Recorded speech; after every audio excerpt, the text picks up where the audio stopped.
Hello everyone, welcome back to my channel. इस video में हम करेंगे क्लास 11th की पॉलिटिकल साइंस का चैप्टर नंबर 8 सेक्युलरिज्म।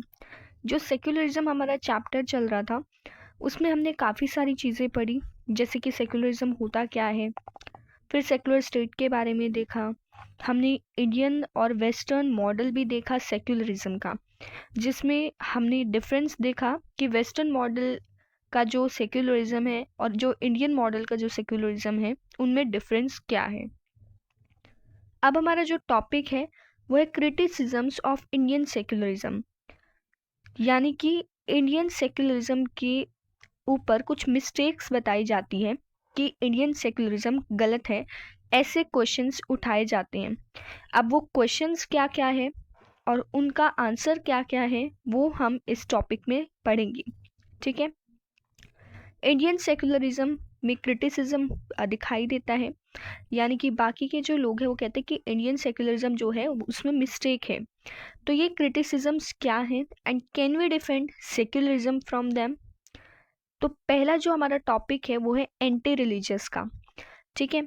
इसमें क्या कहा गया है, एंटी रिलीजियस यानी कि धर्म विद्रोही। ठीक है। अब पहला तो ये आर्ग्यू किया जाता है कि सेक्युलरिज्म एंटी रिलीजियस है, सेक्युलरिज्म धर्म विद्रोही है। We hope to have shown that secularism is against institutionalized religious domination. This is not the same as being anti-religious.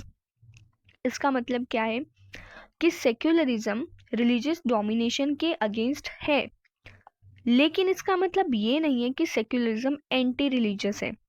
जैसे हम अगर कोई क्वेश्चन करें, अगर हम गवर्नमेंट को क्वेश्चन करते हैं, ठीक है, तो हम गवर्नमेंट को क्वेश्चन कर रहे हैं, बट इसका मतलब ये नहीं है कि हम एंटी नेशनलिज्म है, यानी कि हम देश विद्रोही हैं।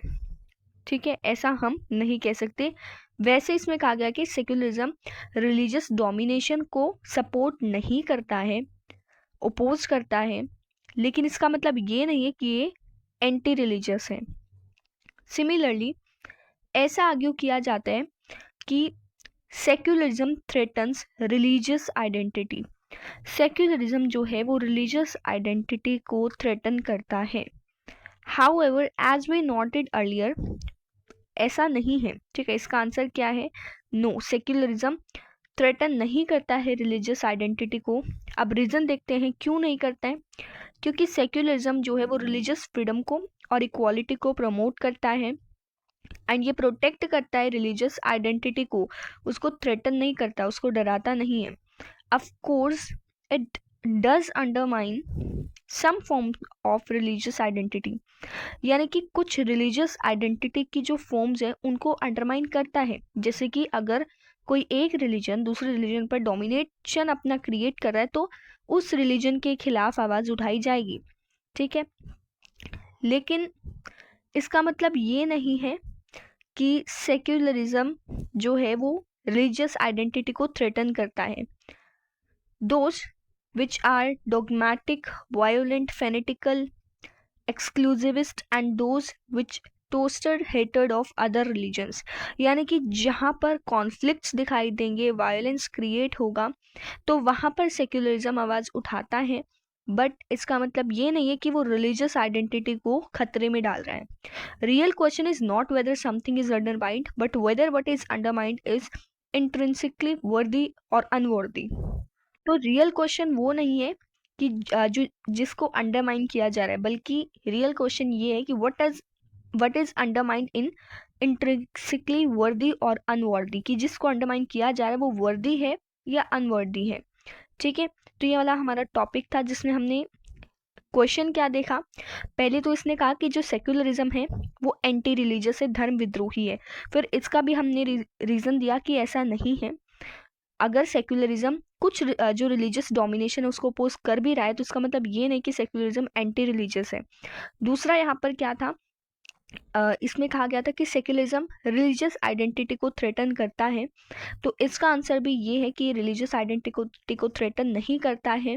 अगर रिलीजन कहीं कहीं पर अगर कॉन्फ्लिक्ट्स क्रिएट कर देता है तो वहाँ पर सेक्युलरिज्म जो है उसके खिलाफ आवाज़ उठाता है, बट इसका मतलब ये नहीं है कि ये रिलीजियस आइडेंटिटी को खतरे में डाल रहा है।